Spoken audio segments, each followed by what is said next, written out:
जय हिंद दोस्तों, मैं नवीन शर्मा आप सभी का स्वागत करता हूं। आशा करता हूं आप सब एकदम अच्छे हैं, एकदम बेहतरीन हैं। एक बार सारे प्यारे दोस्त बताएंगे आप सब कैसे हैं।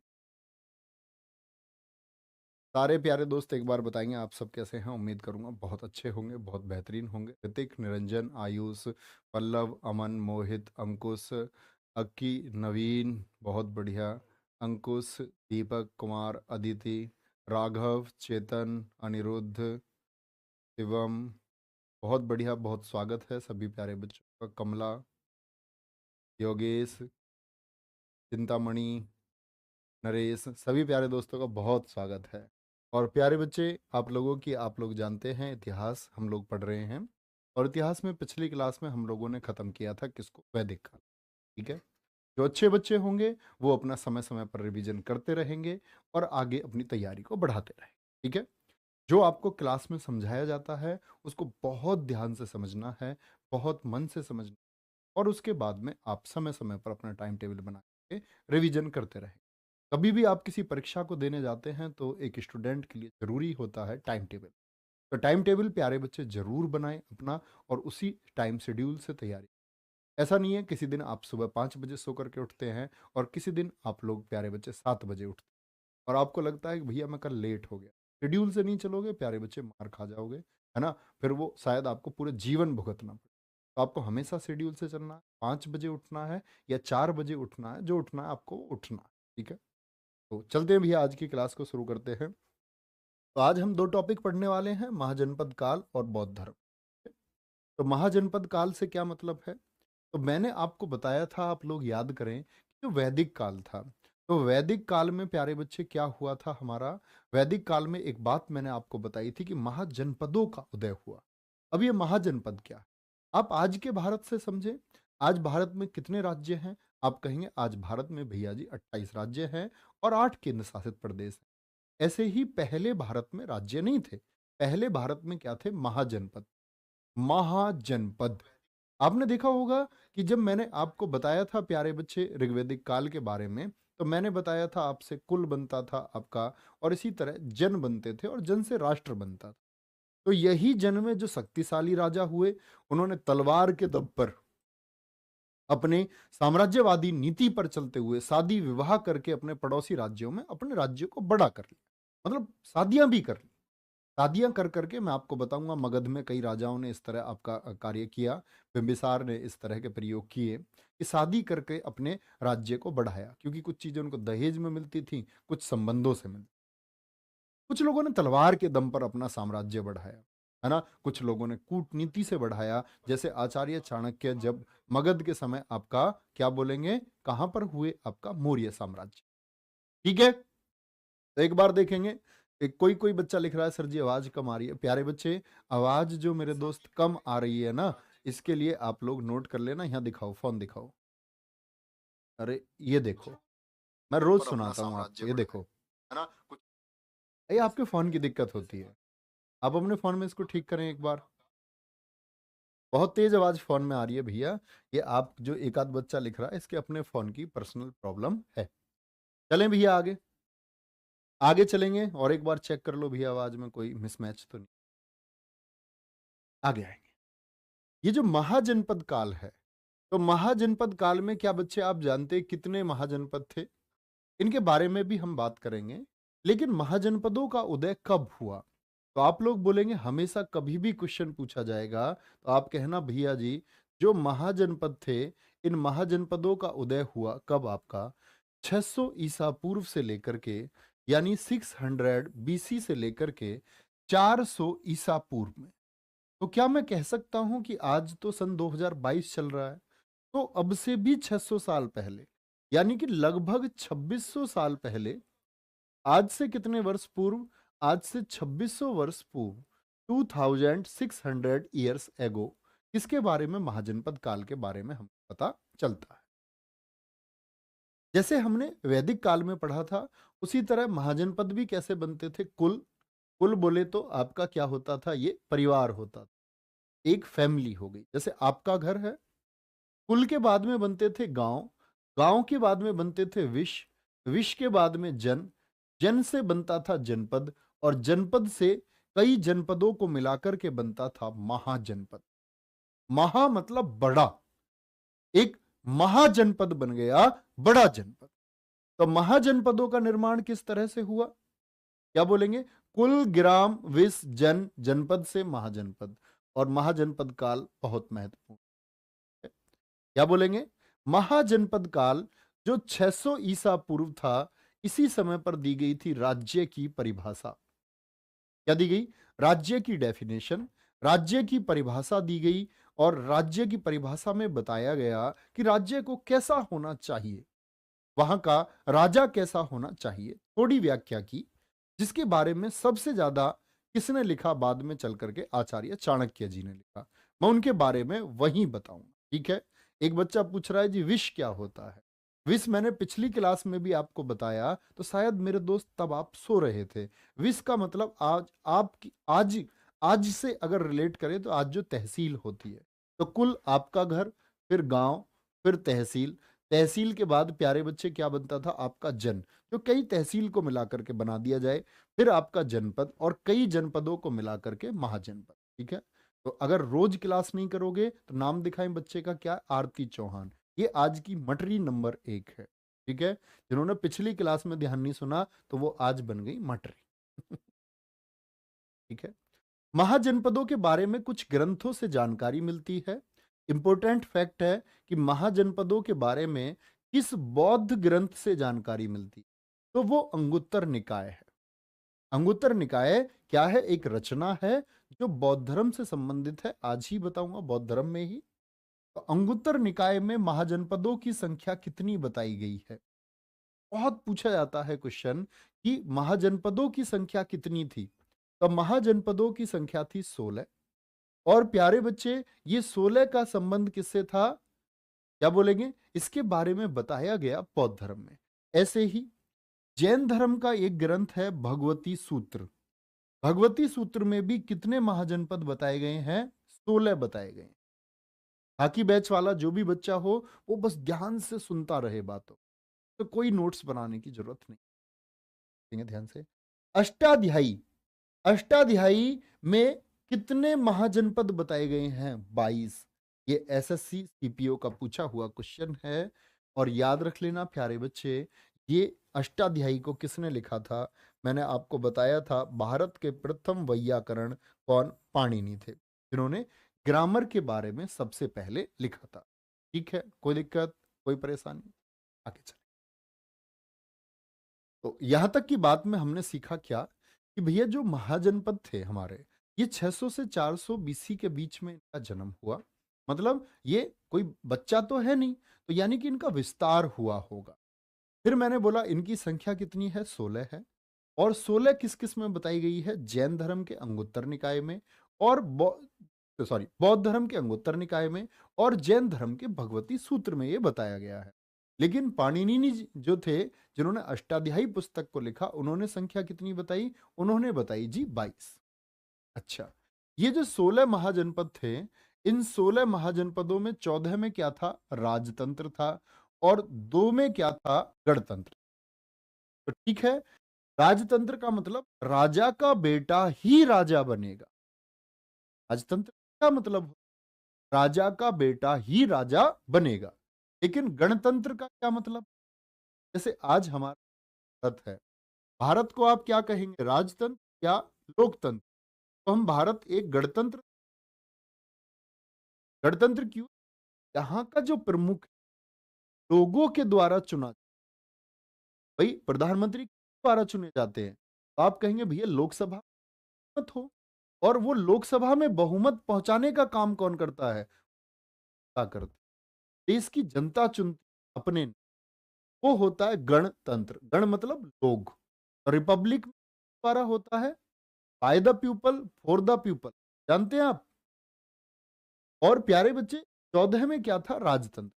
पहले राजा का बेटा ही राजा बनता। लेकिन याद रख लेना, ये जो वज्जी और मल्ल, दो ऐसे थे जो गणतंत्र थे, और वज्जी को दुनिया का सबसे पहला गणतंत्र कहा जाता। वर्ल्ड्स फर्स्ट रिपब्लिक, दुनिया का पहला गणतंत्र कौन है? वो वज्जी है। बात को समझे? कौन है वो? वज्जी है। और दूसरा कौन है? वो मल्ल है।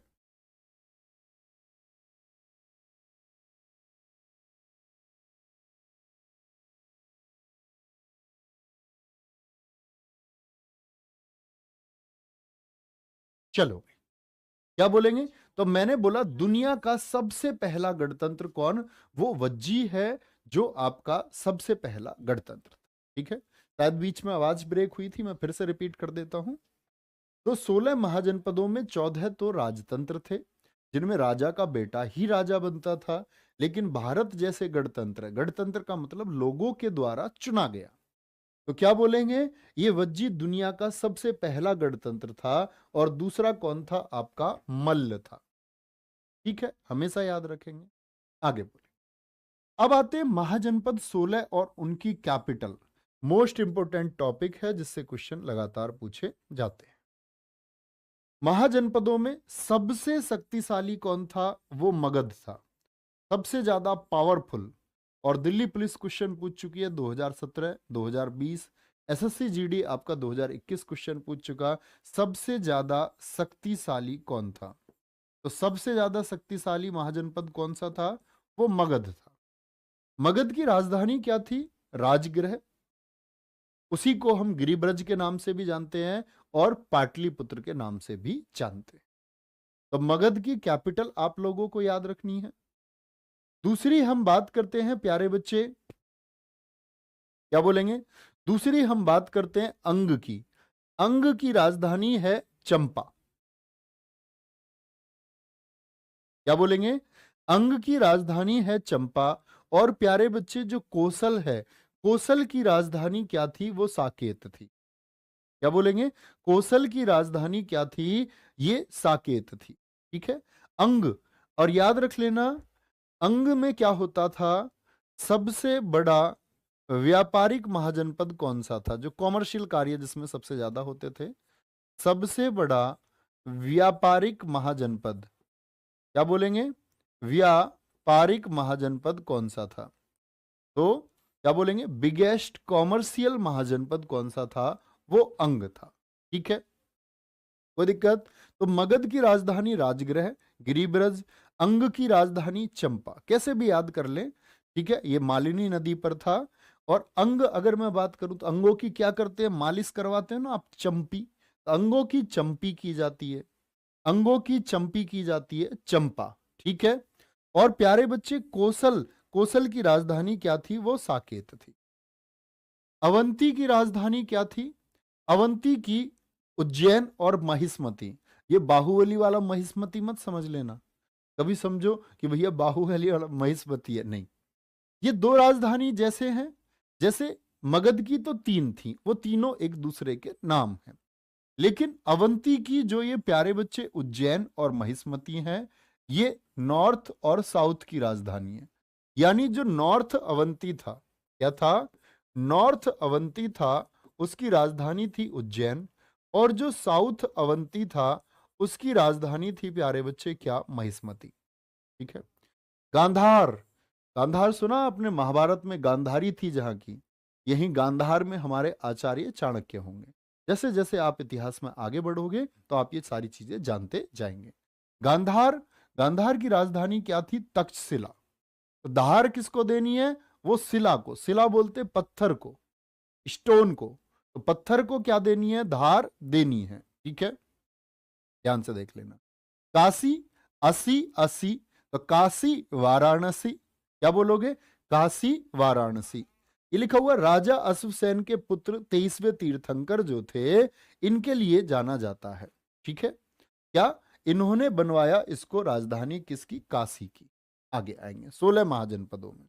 अच्छा, पांचाल। पांचाल का प्यारे बच्चे ये भी दो भागों में था, अहिच्छत्र और काम्पिल्य। क्या बोलोगे? काम्पिल्य। तो पांचाल, देखो ये काशी, असी, वाराणसी, रिलेट कर रहे हैं वर्ड, आराम से याद कर सकते हैं।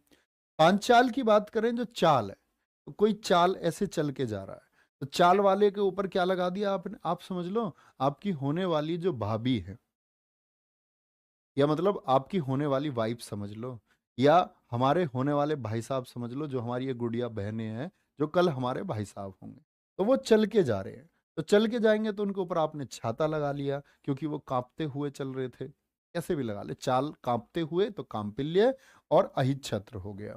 वज्जी, वज्जी की राजधानी क्या थी प्यारे बच्चे? वैशाली। क्या बोलोगे? वैशाली। बजी, बजी किस चक्कर में? वैशाली, साली के चक्कर में बच गई। साली के चक्कर में बात, आधी घर वाली ऐसे करके कुछ लड़ाई हो गई। वजी किस चक्कर में? साली के चक्कर में। और प्यारे बच्चे आम्रपाली मैं बताऊंगा बौद्ध धर्म में, ये बौद्ध धर्म से जुड़ने वाली महिला है आम्रपाली। ठीक है, आगे आएंगे। कंबोज की कैपिटल क्या थी? ये सब कैपिटल है। कंबोज की राजधानी क्या थी? हाटक, जिसको राजापुर के नाम से जाना जाता है। तो कंबोज, तो बोझ को क्या करना है? कम, तो बोझ को हटा दो, बोझ को हटा दो। ये सारी राजधानी आपसे पूछूंगा मैं अभी, सारी की सारी।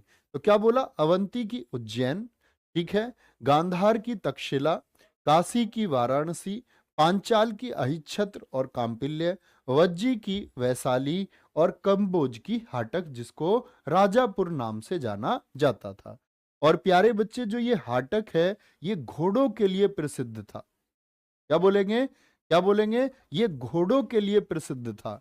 भैया जी ये दिल्ली वाला वैशाली है क्या? नहीं भैया, वैशाली ये उत्तर प्रदेश बिहार वाला है। मैं बताऊंगा इनके एरिया, अभी आपको दिखाऊंगा मैप से। अभी जस्ट आप नाम इमेजिन करें, नाम इमेजिन करें, सारी चीजें याद हो जाएंगी। भैया जी लोकतंत्र क्या होता है? लोकतंत्र ही गणतंत्र है। ठीक है, आम्रपाली का फोटो जरूर दिखा देना भैया। नहीं, वो मैंने आपको पिछली बार दिखा दिया था, इस बार नहीं दिखाऊंगा। वो मैंने अपने इंस्टाग्राम पे डाला हुआ था, वहां देख लेना आम्रपाली का फोटो।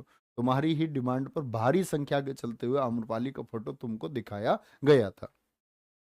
ये आम्रपाली नहीं है भोजपुरी वाली, जब लगा ले तू लिपस्टिक, वो उसका थोड़ी, वो तो किसी और का है शायद। हाँ, निरहुआ, निरहुआ में है ना वो। हाँ, वो वाली नहीं है, कभी उस आम्रपाली को समझ लो। ये एक प्राचीन आम्रपाली थी, इसकी अपनी कहानी है, मैं बताऊंगा।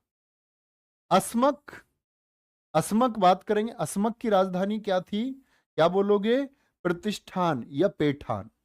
पेठा समझते हो? पेठे की सब्जी बनती है, काशी फल की, हमारे यहाँ तो पेठा कहते हैं उसको, आपके यहाँ कुछ और कहते हो।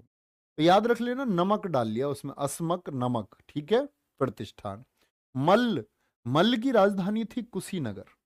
तो मल्ल, मल्ल मतलब पहलवान को बोलते हैं। मल्ल क्या लड़ता है? कुश्ती लड़ता है। मल्ल क्या बोलता है? वो कुश्ती लड़ता है।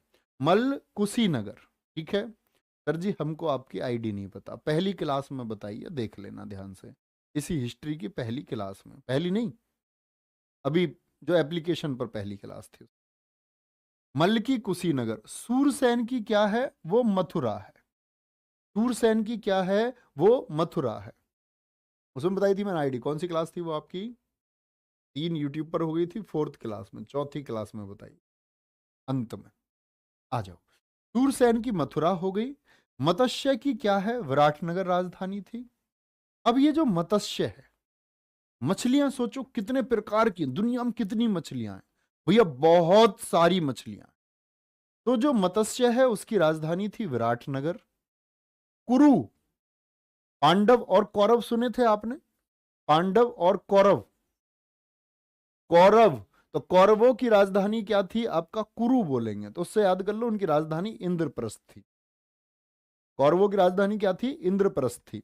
याद है आपको वो मेरठ हस्तिनापुर से कहाँ जाते थे? आपका दनकौर, ये गौतम बुद्ध नगर में जो दनकौर है, जहां आपका स्टूडियो है इसके पास में, यहां तो वो द्रोणाचार्य जी के आश्रम में सीखे। लेकिन दक्षिणा पता है कहाँ दी थी? एसएससी ने बड़ा अच्छा क्वेश्चन पूछा है, ध्यान से सुनना। एसएससी ने पूछा, जो गुरु द्रोणाचार्य को दक्षिणा दी गई वो कहाँ दी गई? वो गुड़गांव में दी गई, गुरुग्राम, इसीलिए नाम बोलते हैं इसका गुरु को दक्षिणा की वजह से। गुरुग्राम कहाँ है? हरियाणा में। तो राजधानी कहाँ थी कौरवों की? इंद्रप्रस्थ में। कुरु क्या बोलेंगे? इंद्रप्रस्थ। वत्स की राजधानी क्या थी? कौशाम्बी। जैसे मैं तुमसे बोलने लग जाऊं, वत्स कैसे हो, वत्स कैसे हो, तो वत्स कैसे। चेदी की क्या बोलेंगे? शक्तिमती राजधानी थी। ये मैं आपको आगे बताऊंगा कलिंग के बारे में, जब सम्राट अशोक के बारे में बताएंगे कि कलिंग शासक खारवेल से संबंध है किसका? शक्तिमती का। आगे चले, नोट करेंगे। नोट क्या है? दो महाजनपद ऐसे थे जो वर्तमान भारत की सीमा से बाहर थे। कौन कौन से थे? कंबोज और गांधार। अभी मैं मैप में दिखाऊंगा भारत की सीमा से कैसे बाहर। क्या बोलेंगे? दो महाजनपद ऐसे थे जो वर्तमान भारत की सीमा से बाहर थे। वर्तमान भारत की सीमा से बाहर थे। 16 महाजनपदों में से 8 महाजनपद उत्तर प्रदेश में थे। आज के उत्तर प्रदेश में। अगर उस समय हम देखें और आज, तब तो उत्तर प्रदेश नहीं था भाई। राज्यों का गठन तो कब हुआ आपका? जब राज्य पुनर्गठन अधिनियम 1956 आया। या आपने पॉलिटी में पढ़ा होगा या पढ़ोगे। तो पहले तो राज्य नहीं थे। लेकिन हम आज की स्थिति से देखते हैं तो 8 महाजनपद ऐसे थे जो उत्तर प्रदेश में पड़ते हैं। 16 महाजनपदों में सर्वाधिक शक्तिशाली महाजनपद कौन सा था? सबसे शक्तिशाली मगध महाजनपद था। और सबसे पूर्वी महाजनपद कौन सा था? वो अंग था। कौन सा था? वो अंग था, जिसकी राजधानी क्या थी? चंपा है। सर जी, मैं अंग प्रदेश से हूं आज के। बहुत बढ़िया सर, मैं हस्तिनापुर से हूं। बहुत खूब, बहुत शानदार। देखेंगे ध्यान से, ध्यान से देखना। ये मैप देख पा रहे हैं आप लोग? इसको सीन 2 पे लगाएं ताकि बच्चों को ये क्लियर दिखे एकदम। देखना भैया, ये इंडिया 600 बीसी का एक मैप है कि किस तरह से यहां पर आपके महाजनपद थे।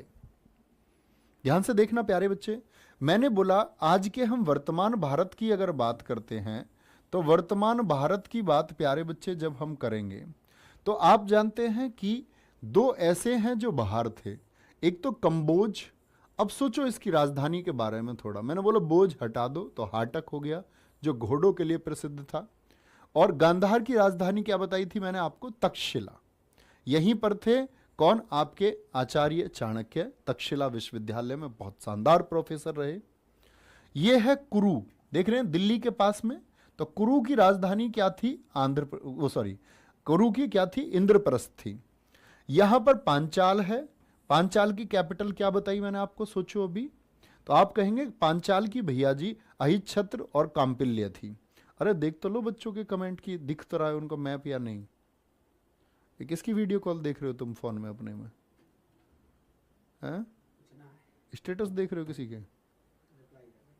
तुम्हारी शादी होगी? ये फोटो तो शादीशुदा का लग रहा है मुझे। भाभी जी से ही बात कर रहे हो? अच्छा, भाभी जी का बर्थडे है। ओके ओके, ठीक है ठीक है, सॉरी। अरे तो यार भैया क्लास वो देख लो ना कमेंट। देखेंगे ध्यान से। तो पांचाल्य क्या है प्यारे बच्चे? इसकी क्या थी? कांपिल्य और अहिच्छत्र थी। ठीक है, क्या थी बताई थी मैंने आपको? कांपिल्य और अहिच्छत्र थी। कौशल की मैंने क्या बताई? श्रावस्ती। और मल्ल की मैंने क्या बताई आपको? कुशीनगर। काशी की वाराणसी। और मगध ये आज के उत्तर प्रदेश और बिहार में था, सबसे शक्तिशाली, जिसकी राजधानी क्या बताई? गिरिब्रज बोले, राजगृह बोले, या फिर क्या बोलेंगे आप इसको? गिरिब्रज बोले, राजगीर बोले, या फिर तीसरा क्या नाम बताया था? पाटलिपुत्र बोले। ठीक है। वत्स कैसे हो? ये आज के मध्य प्रदेश के पास है। नक्शे का ज्ञान है ना। ये कहते हैं कॉम्पिटिटिव एग्जाम की तैयारी की इजाजत उस बच्चे को है जो कम से कम भारत के राज्यों को जानता हो कि कौन सा राज्य कहाँ है। ऐसे नहीं कि भाई रटने लग जाओ, चीजों को समझो। आपकी दीवार पर आपके सामने एक नक्शा होना चाहिए। प्रॉमिस करो, दिखाओगे तुम मुझे, ठीक है? स्टोरी वगैरह हम देख लूंगा कि आपने नक्शा लगाया हुआ है, तो जरूर है होना वो। ये कौन सा है? ये चेदी है, जिसकी राजधानी शक्तिमती थी। तो ये भी कहाँ हो गया आपका? मध्य प्रदेश से नीचे की तरफ जब हम चलेंगे आपका महाराष्ट्र की तरफ हो गया। अवंती देखो कहाँ पर आपका? तो गुजरात महाराष्ट्र के नजदीक हो गया। मध्य प्रदेश में भी सीमाएं थी इसकी। अवंती की राजधानी उज्जैन बताई थी मैंने आपको, याद है? ठीक है। मत्स्य की राजधानी विराटनगर। सूरसेन ये उत्तर प्रदेश के पास मथुरा वाला। तो आप देख सकते हैं प्यारे बच्चे, यहां पर क्या बोल दिया मैंने? ये वज्जी हो गया आपका, जो सबसे पहला गणतंत्र था। वज्जी क्या? वैशाली, जिसकी राजधानी थी क्या थी? वैशाली। तो ये कुरु से लेकर के इस तरह हम देखते हैं, ये क्या लगते हैं हमारा? वत्स से लेकर के ये 8 जो हैं हमारे यहां पर, ये 8 यूपी में लगभग मैंने आपको बताए। ठीक है, लगभग है। ये अंग हो गया जो सबसे पूर्वी था। क्या कहेंगे? सबसे पूर्वी, सबसे ईस्ट में हो गया। जैसे सबसे साउथ में कौन है? ये अस्मक है, जिसको अस्सक भी कहते हैं। अश्मक, जिसकी कैपिटल मैंने आपको पैठान बताई थी। क्या बताई थी? पैठान बताई थी। ठीक है, क्या बोलेंगे? तो कितने हो गए आपका? 8, 4, 12, 13, 14, 15, 16। बहुत बढ़िया सर जी, हमने आज तक ऐसे बहुत कम टीचर देखे हैं जो पढ़ाने के साथ साथ क्या जीवन जीने के बारे में बताते। अरे वाह, आप समझ पाते हैं इतनी बातें? मैं तो समझ रहा था तुम्हारे ऊपर से जाती होंगी जीवन जीने की बातें। बहुत बढ़िया मेरे दोस्त, आप अच्छे हैं इसीलिए आप इन चीजों को समझ पाते हैं।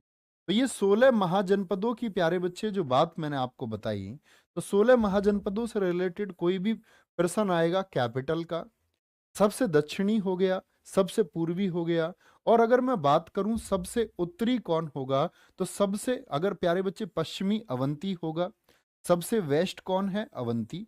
सबसे साउथ कौन है? वो अस्सक है। और सबसे पूर्वी कौन है? चंपक है। और सबसे उत्तर की तरफ हम चले तो वो कंबोज है। ठीक है, ये महाजनपदों की स्थिति हो गई। ठीक है, बोलेंगे भाई, कोई दिक्कत कोई परेशानी? बहुत बढ़िया। असमक की भैया जी पोटान है। हाँ वही पोटान बोले, उसको पैठन बोले, ये नाम चलते हुए आए हैं प्यारे बच्चे। जैसे असक कहा जाता है असमक को। ठीक है, बहुत बढ़िया, बहुत शानदार। Devesh Kumar ji too much thank you, आप लोगों के कमेंट पढ़ लेते हैं। मोहित सिंह बहुत अच्छा समझाते हैं गुरु जी आप, बहुत बढ़िया। चलो भाई सर, जितना पढ़ाया है आज तक उसका रिवीजन करवा दो भैया जी। बहुत सही, बहुत शानदार, बहुत बढ़िया। चित्रा एकदम सही उत्तर देते हुए। सर ये आर्यपुत्र का क्या मतलब होता है? आर्यपुत्र का मतलब हम आर्यों की संतान हैं। ये माना गया है कि हम आर्यों की सभ्यता का पालन कर रहे हैं। और एक बच्चे ने टेलीग्राम में बड़ा अच्छा डाउट पूछा था, गुड़िया थी, अब तो नाम याद नहीं, शायद आरती नाम था। बड़ा अच्छा प्रश्न पूछा उन्होंने, बोला भैया आपने कहा कि आर्य पहाड़ से आए थे और हम आर्यपुत्र हुए, यानी हम उन्हीं की सभ्यता को आज तक अपनाते हैं, तो क्या ऐसा भी हो सकता है कि वो भारत में ही आपका पैदा हुए हों? लेकिन प्यारे बच्चे, भारत में पैदा होने का अगर हम बोलते हैं तो हम देखते हैं आईवी से, जो आपका इतना तो प्रमाण मिल चुके हैं कि वो सिंधु घाटी सभ्यता से पुरानी नहीं है, आर्यन सभ्यता बाद की है। और जब सिंधु घाटी सभ्यता का नाश हो गया उसी क्षेत्र में जहां पर आर्य पले बढ़े, ऐसा कैसे संभव है कि एक मानव जाति खत्म हो गई और दूसरी मानव जाति वहीं पर बची रह गई हो? ऐसा तो प्रतीत संभव नहीं होता। इसीलिए मत आते कि ये लोग कहां से आए, बाहर से आए थे। ठीक है, और मैक्सिमम लोगों ने वही बताया है। बहुत बढ़िया, आगे चलते हैं प्यारे बच्चे, इतनी बात समझ में आई। अब आते हैं हम नए टॉपिक की तरफ, और नए टॉपिक का नाम है बौद्ध धर्म। याद की एक कहानी है प्यारे बच्चे, एक युवराज की कहानी है। एक युवराज की कहानी है जिसके बारे में, जिसके जन्म पर यह घोषणा हो जाती है कि यह बच्चा बड़ा होकर के या तो कोई सन्यासी बनेगा या चक्रवर्ती सम्राट बनेगा। पिता के चेहरे पर सिकन आती है, परेशानी के भाव पैदा होते हैं कि एक साम्राज्य का बच्चा कल चल करके सन्यासी बन जाएगा। बड़ी दिक्कत होती है। कहते हैं कि इसके लिए वो सारी चाक चौबंद व्यवस्थाएं करो, वो सारे इंतजाम करो, वो सारी फैसिलिटीज इसको मिलनी चाहिए ताकि इसके दिमाग में कोई क्वेश्चन ना आ पाए, कोई प्रश्न करने को मजबूर ना हो। व्यक्ति प्रश्न कब करता है? आप सोचे, आप में से बहुत सारे बच्चे इसी इतिहास को ऐसे पढ़ते होंगे कि रटने के तरीके से। कुछ बच्चे रिलेट करने का प्रयास कर रहे होंगे, जो मेरी बातों को ध्यान से सुन रहे होंगे, जो अच्छे छात्र होंगे, उनको बड़ा मजा आ रहा होगा, तो वो रिलेट कर रहे होंगे। तो यानी कि ये दर्शाता है कि आपके अंदर एक भाव है जो आपसे प्रश्न करने को मजबूर करता है। जैसा मैंने अभी एक बच्ची का नाम लिया, एक गुड़िया का नाम लिया कि उसने टेलीग्राम में ऐसा लिखा। बड़ी खुशी हुई कि वो उस बच्चे के अंदर एक दर्शन के भाव है और प्रश्न जागृत करने की अवस्था है। तो कोई भी आदमी प्रश्न तब करेगा जब वो थोड़ा सा दार्शनिक हो जाए, यानी कि वो क्या हमारे सामने तभी आएगा। अब आपने देखा बुद्धू कभी सोचे क्या, लेकिन आप सोच रहे हैं। और आपने देखा रेलगाड़ी की पटरी, विज्ञान आप जानते नहीं थे तो आपने सोचा ये रेलगाड़ी की पटरी के बीच में खांचे क्यों बनाए जाते हैं, ये क्या है? तो ये प्रश्न है, खुद से प्रश्न करना। आसमान नीला ही क्यों है? हवाई जहाज रात को चलता है तो लाइट जला के क्यों उड़ता है? ऊपर क्या टक्कर हो जाए, कोई गाड़ी आ जाए, कोई गड्ढा है क्या? ये प्रश्न है खुद के दिमाग में पैदा होने वाले। हर बैच में पूछता हूँ भैया ये उड़ते हुए जहाज की लाइट क्यों जलती है? वाई? ऊपर गड्ढा तो है नहीं, ऐसा तो है नहीं, जहाज तो अपनी कोऑर्डिनेशन से उड़ते हैं, उनको कोऑर्डिनेट्स मिलते हैं, टकरा वो सकते नहीं। ये ऐसे लाइट क्यों जलाई रखते हैं ऊपर? भाई लाइट तो हमें रोड पे जरूरत होती है, कोई गड्ढा तो नहीं, कोई आ तो नहीं जाए सामने से। ये प्रश्न है। तो कहने की बात यह है कि राजा शुद्धोधन ने ऐसी स्थिति पैदा की कि कोई प्रश्न नहीं आना चाहिए राजकुमार के मन में।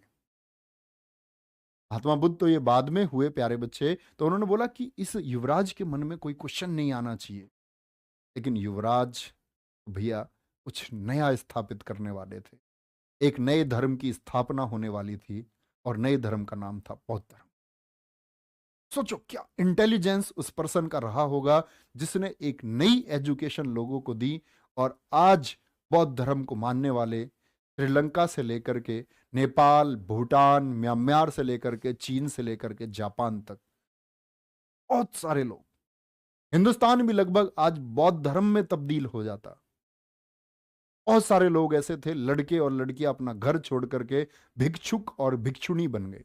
भिक्षुक बोलते हैं जो लड़का मांग करके अपना घर चलाता है, अपना जीवन यापन चलाता है, मतलब अपनी जो आवश्यकता है उनकी पूर्ति करता है।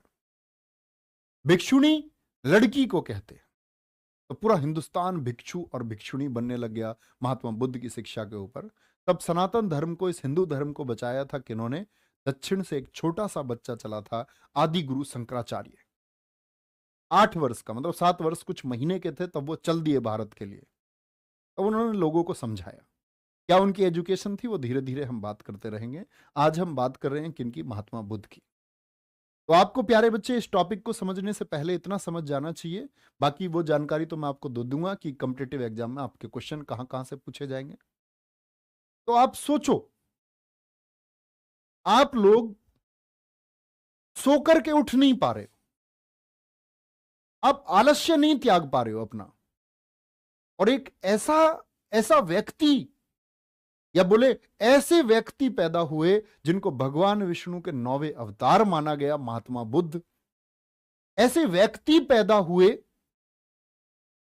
जिन्होंने अपना राजपाट त्याग दिया, इसके लिए लोगों को एक नई एजुकेशन देने के लिए। बात करेंगे क्या क्या क्वेश्चन बनते हैं, किस किस तरह से बनते हैं, ठीक है, ध्यान से देख लेना। तो बात करेंगे, अगर हम बात करते हैं किनकी? बौद्ध धर्म। बौद्ध धर्म के संस्थापक कौन है? गौतम बुद्ध है। गौतम बुद्ध जी के अन्य नाम क्या है? तथागत, इन्हीं को कहा जाता है। शाक्य मुनि, क्योंकि ये शाक्य वंश में पैदा हुए। क्या बोलोगे?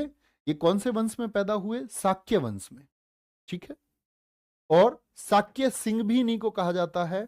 The light of Asia, Asia का प्रकाश पुंज। क्या बोलेंगे? एशिया का प्रकाश पुंज, लाइट ऑफ एशिया किसको कहा जाता है?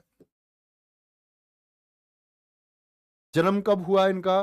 563 ईसा पूर्व में, और मृत्यु कब हुई? 483 ईसा पूर्व में। अब ईसा पूर्व का चक्कर समझ में आ गया ना? मैंने क्या बोला? ईसा पूर्व आप कैसे चलते हैं? ये घटता हुआ चलेगा। 600 पहले होंगे, फिर 400 होंगे, तो ये घटता हुआ जाएगा, तभी तो जीरो पर आओगे, और जीरो के बाद फिर आज से वर्तमान कैलेंडर 2022 की तरफ आप चलेंगे। ये मैं आपको पहले ही कॉन्सेप्ट समझा चुका था, पहली ही क्लास में। आगे समझ। बचपन का नाम क्या था इनके का? गौतम बुद्ध के बचपन का नाम सिद्धार्थ था, ठीक है। मृत्यु कहां हुई इनकी? कुशीनगर में, और जन्म हुआ इनका लुम्बिनी में, ठीक है। कुशीनगर उत्तर प्रदेश के सीमा वाला क्षेत्र हो गया, और लुम्बिनी नेपाल में पड़, ठीक है। आगे चले। इनके पिता जो थे, पिता का नाम क्या था? शुद्धोधन। और बहुत बार क्वेश्चन पूछा गया है, ठीक है, बहुत बार क्वेश्चन पूछा गया है कि जो ये शुद्धोधन थे, ये किस वंश से?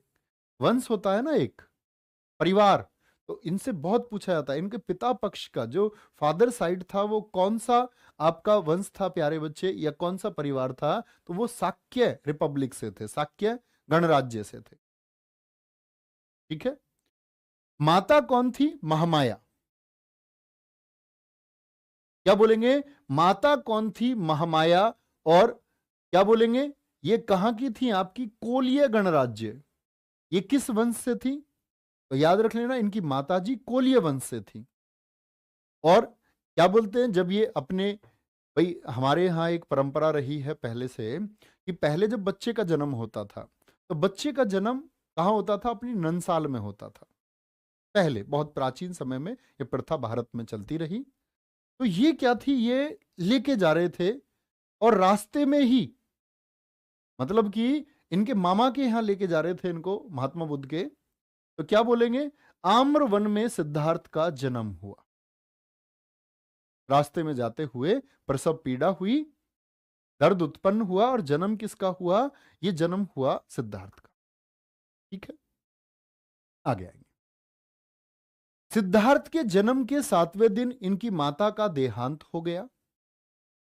ठीक है, क्या बोलेंगे? सिद्धार्थ के जन्म के 7वें दिन इनकी माता का देहांत हो गया। तब इनका पालन पोषण इनकी मौसी प्रजापति गौतमी ने किया। प्रजापति गौतमी से क्या कर ली? शुद्धोधन जी ने शादी कर ली। बच्चे की परवरिश भी होनी थी, और ये कौन है? इनकी मौसी है, और जो बाद में इनकी सौतेली मां, आप ऐसे कह सकते हैं। शादी हो गई, कोई दिक्कत? पाटलिपुत्र कहाँ है सर? बेटा वो आप रिसर्च कर लिया करो, कौन सी चीज कहाँ है। अभी मैं पाटलिपुत्र की स्थापना करवाऊंगा आप, ठीक है? आज पाटलिपुत्र बोलते, पहले वो राजगृह था। मैं आपको बताऊंगा कि जब राजा उदयन के बारे में मैं आपको बताऊंगा, तो राजा उदयन के समय में आपको पाटलिपुत्र का वर्णन करूंगा, कि जिसको आज पटना के नाम से आप जानते। आप बस जो बता रहा हूं वो अभी समझे। एक बच्चा कह रहा है विवेक योगीराज कोलीय गणराज्य क्या है? जैसे आपका प्यारे बच्चे क्या नाम है? दिखाएं जरा ऊपर, क्या क्वेश्चन पूछ रहे थे इनका। तो ये लोग वंश का इस्तेमाल करते थे। पहले देखो, बहुत जनसंख्या तो थी नहीं, तो पहले क्या थे? पहले कबीले थे। बहुत सारे लोग ऐसे 4-5 परिवारों ने घर बना लिया। राजा था एक, कोई राजा, राजा के यहाँ कोई काम करता था, राजा के इतने सारे खेत थे, राजा ने यहाँ झोपड़ी बनवा दी, भैया तू खेत देख लेना सारे। जब जनसंख्या बहुत कम थी, इसके बच्चे पैदा होते गए, ये सारों ने फिर यहाँ घर बना लिया। इस तरह ही तो बड़े होंगे लोग, इसी तरह तो बड़े होंगे। क्वेश्चन दिखाएं क्या था, इस दिया ऊपर। तो प्यारे बच्चे, आप अपने नाम को देखें। आप अपने नाम के पीछे यादव लगाते हैं कुछ बच्चे, कुछ बच्चों ने सिंह लगा रखा है। विवेक योगी राज जी ने योगी राज लगा रखा। तो ये योगी राज आपको कहां से मिला? ये सरनेम आपका कहां से आया? किसी ने तो सबसे पहले लगाया होगा, और जिस किसी ने सबसे पहले लगाया होगा तो ये कबीले थे। बहुत सारी जातियां ऐसी हैं जो किसको दर्शाती है? फ्लैग को दर्शाती है। जैसे आप में से बहुत सारे लोगों ने देखा हो, मैं आपको एक कॉमन चीज बताता हूं, तोमर नाम।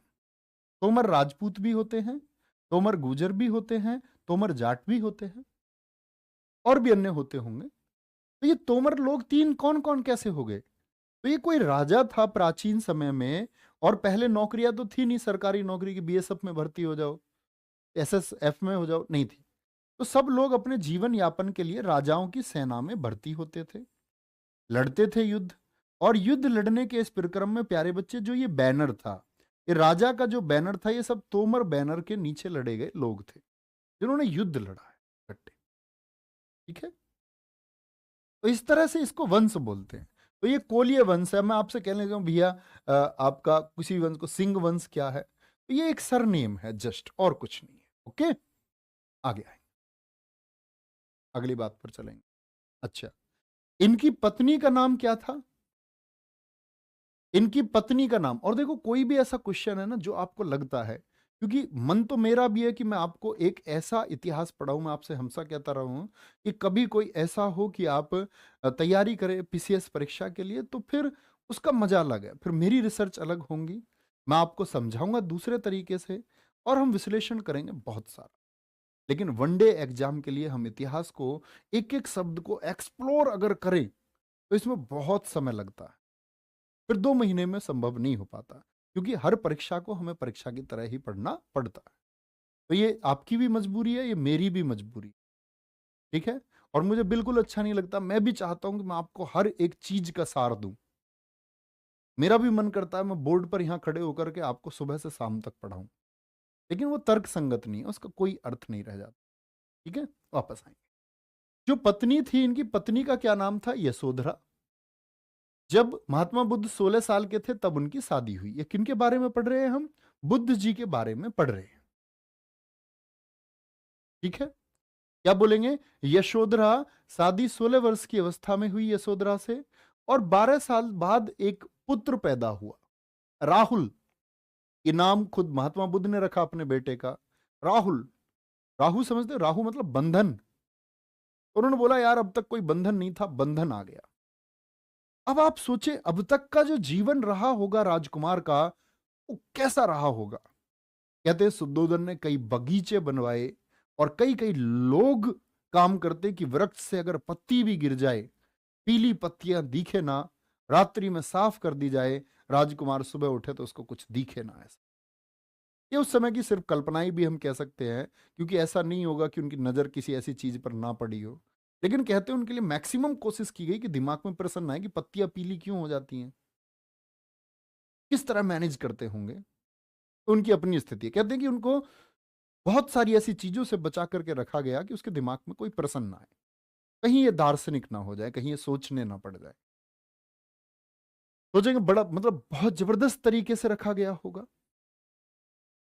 अच्छा, 29 वर्ष की अवस्था में, अब क्या बोलेंगे, 12 वर्ष बाद, यानी जब ये 28 साल के हैं, 28 साल के हैं तो राहुल पैदा हुआ।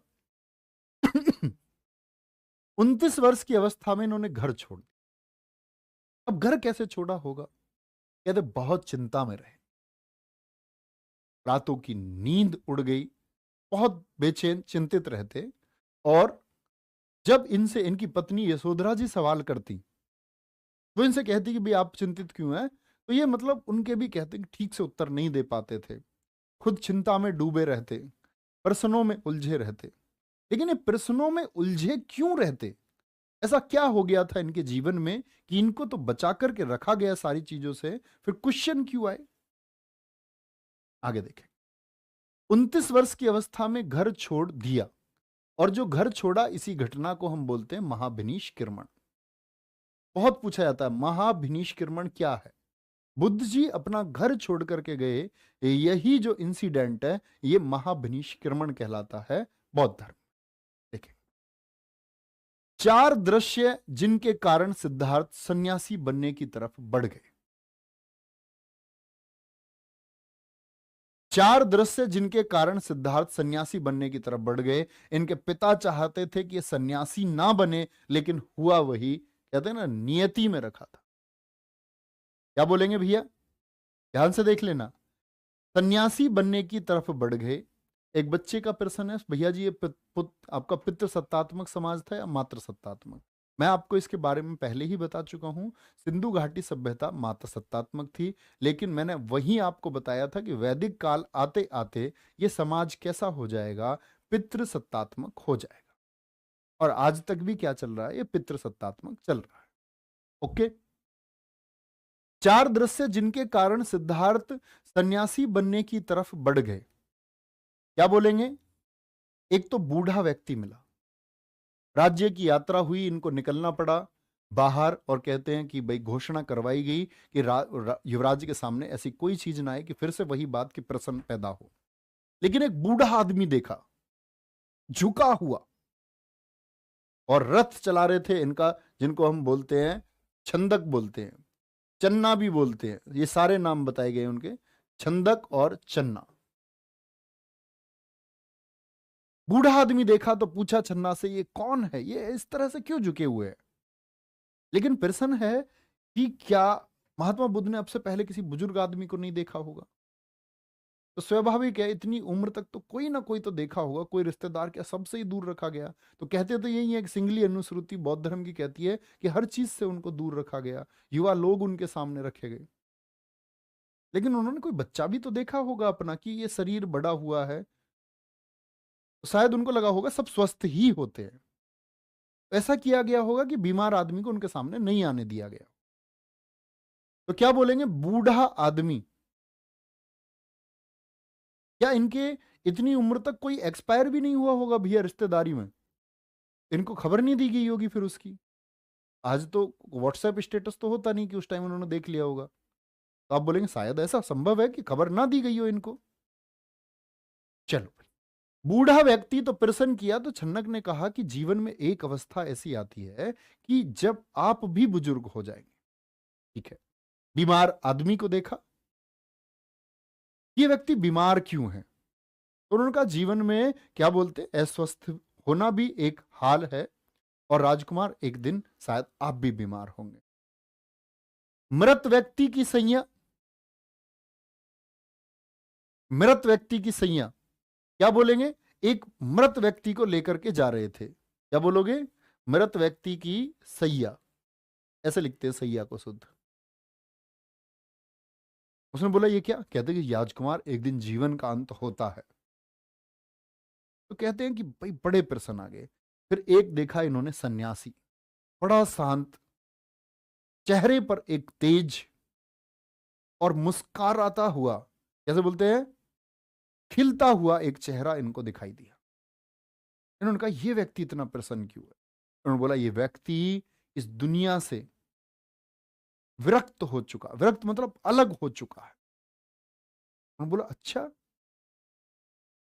तो कुछ समय, सिंगली अनुश्रुति जो बौद्ध धर्म का एक ग्रंथ है, वो कहता है कि उसी समय युवराज ने अपने सिर काटे, बाल काटे, जैसा कि बहुत सारे धारावाहिकों में भी दिखाया गया है कि वो छंदक को दे दिया कि ठीक है ये जा करके दे देना, अपने वस्त्र वस्त्र सब दे दिए उनको युवराज वाले। लेकिन कुछ लोग कहते हैं कि जैसे दीपदान है, जो आपका बताता है किसके बारे में, बौद्ध धर्म के बारे में, वो ये कहता है कि ये अपने घर आए, उसके बाद चिंता में डूबे हुए रहे और उसके बाद गए रात को। ठीक है, एक ही दिन के दृश्य हैं सारे। आगे चलते हैं। अब जब 29 साल में घर चले गए तो 6 वर्ष तपस्या की, और 6 वर्ष ऐसे तो तपस्या नहीं की होगी, बहुत सारे लोगों ने इनको रोकने का प्रयास किया। जब पता चला, महाराज सुद्धोधन का बुरी तरह रो रो कर हाल था। मगध साम्राज्य में उस समय शासक थे बिंबिसार, मैं आपको आगे बताऊंगा मगध में जब पढ़ाऊंगा।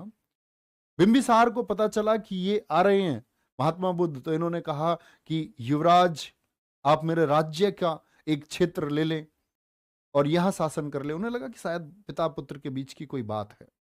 उनका नहीं, इस साम्राज्य में छोड़ करके आया। उन्होंने बोला मेरे यहां ले लो। बोले नहीं, मैं जिस चीज को प्राप्त करने जा रहा हूं वो चीज मुझे जब प्राप्त हो जाएगी मैं आपके यहां लौट करके जरूर आऊंगा। ये वादा किया किससे? बिंबिसार से। तो ये इनके रास्ते की मार्ग की है। जब लोगों ने एक कोशिश की कि ये ना जा पाए, तो ये क्या प्राप्त करना चाह रहे थे? तो ये प्राप्त करना चाह रहे थे जितने भी प्रश्न पैदा होते हैं उन सभी के जवाब मुझे मिलने चाहिए, और वो हजारों प्रश्न इनके अंदर होंगे, आपके अंदर हो सकते हैं, मेरे अंदर बहुत सारे प्रश्न ऐसे हो सकते हैं जिनका जवाब नहीं मिलता कोई। जैसा आप में से बहुत सारे बच्चों को नहीं पता होगा, पूछने लग जाए आत्मा क्या है, डिफाइन करो। तो परिभाषा तो आप समझ लेंगे, इस ऋषि ने ये परिभाषा दी, इसने दी, लेकिन दरअसल में है क्या वो मूल तत्व तो बहुत कम लोग जानते होंगे। ऐसे ही बहुत सारे प्रश्न कहते हैं अपनी इस यात्रा में। और कोई व्यक्ति किसी को ज्ञान प्राप्त हो जाने का मतलब होता है कि उसको सहज ही सारे प्रश्नों के जवाब भी खुद ही मिल जाए। इसी को ज्ञान प्राप्त होना बोलते हैं। कहते हैं किसी की जब लोग योग करते हैं ना, योग साधना ज्ञान, इन सब से क्या होता है? जागरण होता है। जैसे हमारे शरीर में 7 चक्र होते हैं, 7 चक्र में यहां से लेकर के और आपके कहां तक, बेल्ट तक 7 चक्र होते हैं। और सबसे नीचे होता है आज्ञा चक्र। उस आज्ञा चक्र का मतलब है सबसे ज्यादा व्यक्ति को बहकाता है आज्ञा चक्र। आज्ञा चक्र का मतलब बहुत सारी जो युवा पीढ़ी है वो आज शायद बोलते ना कि संबंध बनाने के चक्कर में युवा वर्ग वो शायद इंस्पायर है इन चीजों से। तो आज्ञा चक्र हमसे क्या कराता है? हम लोभित होते हैं दूसरे किसी लिंग की तरफ, लड़की लड़कों की तरफ, लड़के लड़कियों की तरफ। तो कहते हैं जिसका आज्ञा चक्र एक्टिव है उसकी बुद्धि बहुत अधिक विकसित नहीं हो सकती, और जिसका आज्ञा चक्र जो आज्ञा चक्र के हिसाब से काम नहीं करता तब उसका बौद्धिक चक्र जो है वो एक्टिव हो जाता है। तो कहते हैं कि इनके ये प्रश्नों की यात्रा शुरू होती है 6 वर्ष तपस्या की। और तपस्या कोई एक शब्द नहीं होता दोस्त, सोचो आप, ध्यान में खो जाना। ध्यान समझते हैं? ध्यान का मतलब ये नहीं होता किसी चीज पर ध्यान लगाना। बहुत सारे लोग आप में से ध्यान लगाते होंगे, वे प्रयास करते होंगे कि कुछ सोचे ना, किसी एक जगह को ध्यान फोकस। ध्यान का मतलब है अपने आप को रोकना नहीं, जहां तक आपके विचार जा रहे हैं आप जाने दें, ये चलता रहे और एक समय पर आप अंतिम बिंदु पर पहुंच जाए। ये अभ्यास की चीज है। तो इनका अभ्यास कितना रहा? 6 वर्षों का अभ्यास रहा। ठीक है, क्या बोलेंगे? इनका अभ्यास 6 वर्षों का रहा और 35 वर्षों की इस अवस्था में इन्होंने ज्ञान प्राप्त किया। और इस घटना को बोलते हैं, संबोधित नहीं प्यारे बच्चे लिखना, इस घटना को कहते हैं संबोधि। तो बोले जब ये घर छोड़ करके गए तो महाभिनीश कर्मण, और जब इनको ज्ञान प्राप्त हुआ तो इस घटना को संबोधि कहा जाता है। ज्ञान कहां मिला इनको? पीपल के वृक्ष के नीचे। उरुवेला ये कहां पड़ता है? बोध गया बिहार में, निरंजना नदी के किनारे, बैसाख पूर्णिमा को। और बैसाख पूर्णिमा का बड़ा महत्वपूर्ण योगदान है, क्योंकि मनुष्य के हाथ में क्या क्या नहीं होता आप बताएंगे। जैसे इनके हाथ में क्या नहीं था? ना तो इनका जन्म इनके हाथ में था, ना इनकी डेथ इनके हाथ में थी, और जो इनको प्यारे बच्चे ज्ञान प्राप्त हुआ वो क्या इनके हाथ में था? क्या बोलेंगे? नहीं, वो भैया जी इनके हाथ में नहीं था। तो ये तीनों चीजें कब हुई हैं? ये बैसाख पूर्णिमा को हुई हैं। इसीलिए बैसाख पूर्णिमा का बौद्धों में बहुत महत्व है। तो पूछा जाता है जन्म किस कब हुआ था? बैसाख पूर्णिमा। बैसाख जानते हो ना, हिंदी के महीने, चैत्र से लेकर के बैसाख तक। चैत्र पहला महीना और बैसाख क्या होता है आपका? अंतिम महीना। बर्थ, डेथ एंड नॉलेज, ज्ञान, जन्म और मृत्यु, ये तीनों दिन, तीनों के तीनों कब? बैसाख पूर्णिमा को हुए। अब जब ज्ञान मिल गया तो ज्ञान के लिए इन्होंने कौन सा मार्ग अपनाया था? मध्यम मार्ग। अब ये मध्यम मार्ग क्या है ये समझे। बहुत कठिन तपस्या की, शरीर सूख करके बीमारी की तरफ चला गया। अकेले नहीं थे, इनके साथ 5 लोग और थे जो तपस्या कर रहे थे। सब लोग कठोर हठ योग कर रहे थे, हठ योग। मैं बताऊंगा इनके गुरु कौन थे, कहां से इन्होंने योग सीखा था। ठीक है, ये सारी चीजें मैं आपको बताऊंगा। बृहस्पति नामक एक गुरु थे जो इनके योग गुरु रहे, हठ योग पे थे। लेकिन एक समय इनको रियलाइज हुआ कि इतनी कठोर तपस्या से जो ये हमने सब कुछ खाना पीना छोड़ दिया, इससे ज्ञान प्राप्त नहीं होगा। तब कहते हैं कि जहां ये गांव में थे, जिस कबीले में थे, वहीं कबीले के जो मुखिया थे उनकी बेटी के हाथ से लाई गई खीर इन्होंने खाई। ये चावल का बना हुआ कोई पदार्थ होगा, पक्का खीर कहना भी सही नहीं है, वो कई जगह लिखा हुआ है वैसे। वो इन्होंने खाई। तो कहते हैं उसके बाद में जो इन्होंने खाना पीना सब कुछ छोड़ रखा था, तो इन्होंने मध्यम मार्ग अपनाया, बीच का मार्ग अपनाया। तो इनके जो साथी सहयोगी थे 5, वो छोड़ करके चले भी गए थे इनको, इनके ज्ञान प्राप्त करने से पहले, कि तुमने ऐसा क्यों कर दिया। ठीक है, तो क्या बोलेंगे? 35 वर्ष की अवस्था में इन्होंने ज्ञान प्राप्त किया। और ज्ञान कहां हुआ? उस गांव का नाम है उरुवेला, जो कहां पड़ता है? गया डिस्ट्रिक्ट में, बिहार में, पीपल के वृक्ष के नीचे, निरंजना नदी, बैसाख पूर्णिमा। पहला उपदेश ज्ञान प्राप्त होने के बाद में जो 5 लोग इनको छोड़ करके गए थे, जो 5 लोग इनको छोड़ करके गए थे, उन्हीं को इन्होंने ज्ञान दिया। तो कहां दिया? सारनाथ में। इसी घटना को हम बोलते हैं धर्म चक्र परिवर्तन। तो 3 घटना हो गई, घर त्याग, महाभिनिष्क्रमण, ज्ञान प्राप्त हुआ, तो क्या बोलते हैं उस घटना को हम? संबोधि। और जब पहली बार उपदेश दिया सारनाथ उत्तर प्रदेश में, उस घटना को हम धर्म चक्र परिवर्तन कहते हैं। ठीक है, और ये वो 5 कौन लोग हैं जो इनके साथ तपस्या कर रहे थे और छोड़ करके आगे जब इन्होंने मध्यम मार्ग अपनाया, तो वापस आकर के सबसे पहले वही लोग आए कि गुरुजी अब कुछ बता दो, हम लोग तो नहीं कर पाए। तो पहला ज्ञान इन्होंने यहीं पर दिया, और यहीं से मैं आपको अगली क्लास बताऊंगा। और जो तुम सारे बच्चे लिख रहे हो ना, कोई लिख रहा महात्मा बुद्ध के गुरुजी कौन थे, तो मेरे दोस्त तुम बस में कंडक्टर ही बनोगे लास्ट में, वो भी प्राइवेट। क्योंकि मैंने बोला जब तक पूरा टॉपिक खत्म नहीं हो जाए तब तक अपने दिमाग में बेवजह की फिजूल कमेंट मत करो, और मेरी बात कॉपी में ऊपर लिख लो, और सबसे बड़ा जिम्मेदार मुझे बताना अपने सिलेक्शन ना होने का। कहना भैया तुमने कहा था हमारा सिलेक्शन नहीं होगा क्योंकि हम मेहनत नहीं करते। इसको दीवार पे लिख लो, समय खराब मत करो। जो चीजें आपको ध्यान से सुननी है और सीखनी है। कोई कमेंट कर रहा जी इनकी पत्नी की उम्र कितनी थी। अरे भैया जो पर्सन बनने की संभावनाएं हैं, जो पूछा जाता है वो आपको। अब मैं तुमसे पूछने लगूं इनके लड़के के लिए कौन सा पंडित आया था नाम रखने के लिए, इनके लड़के ने कौन से कपड़े पहने थे उस दिन महात्मा बुद्ध जी ने क्या खाया था जिस दिन इनके लड़का हुआ था, तो वो मुझे पता है आपको क्या पढ़ाना है। तो अपना समय आप ऐसे कमेंट्स में मत जाया करो, ठीक है। आप मेहनत करते रहो, और तुम सारे जो मेहनत नहीं करोगे, जो खुद भटक रहे हो, तुम सिलेक्शन से दूर जा रहे हो। आप ही के पीछे प्यारे बच्चे वो बच्चे हैं जो ध्यान से सारी चीजों को पढ़ रहे हैं, जिनको बड़ा मजा आ रहा है, और वो सारी चीजों को सीखते हुए पेपर में अपना सिलेक्शन श्योर करके आएंगे। तो उन पीछे वालों, ना कमेंट करने वालों के जैसे तुम क्यों नहीं हो सकते। फिर वही बात है, मैं एक बड़ी खतरनाक चीज बताता हूं। मैं ये कहता हूं कि अगर सिलेक्शन नहीं ले पाए ना इस जिद की लड़ाई में, तो इसका मतलब है हम ये सिद्ध करते हैं कि हमारी मां का दूध कमजोर है। तो मेरे दोस्त, ये समय सिद्ध करने का है खुद को, ये समय खुद को बेकार करने का नहीं है। बहुत मेहनत करो मेरे दोस्त, बहुत। तुम देखो यार, दुनिया में औसत छात्रों ने, जो एवरेज स्टूडेंट्स रहे हैं ना, उन्होंने झंडे गाड़े हैं, दुनिया में शासन कर रहे हैं। कमजोर छात्र जो अपने छात्र जीवन में बहुत ज्यादा सफल नहीं थे, वो आईएएस बन गए। आप कहेंगे भैया आईएएस कैसे बन गए छात्र जीवन से? छात्र जीवन से मतलब है स्कूल लाइफ, आपकी जो स्कूल लाइफ है। छात्र तो मैं भी हूं आज। हर अध्यापक छात्र है, और हर अध्यापक को छात्र होना चाहिए।